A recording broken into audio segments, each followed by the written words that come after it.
Hi guys, welcome back with me again in this channel. So on today's tutorial, I'm going to show you how you can get the sea breeze rod in Fish 8 Roblox. So the sea breeze rod is officially one of the best mid-game roads in the new update. And here I'm going to show you the hidden location to get the road. So first you need to go to the tropical grove. This is where you can find the road, and here you can just go to inside the cave here on the right side or on the left side from here. Just go inside and you'll easily spot the road in here.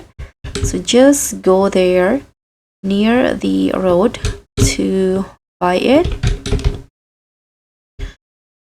Okay, so this is the epic sea breeze road.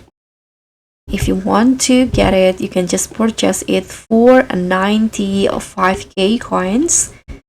Here, click on yes, and just like that you'll get the sea breeze road, this one. So it has 150% luck, 13% speed, and the weight is 15k kilograms. So that's all for me. Thank you guys so much for watching. Don't forget to like, comment, and subscribe. Also click on the thanks.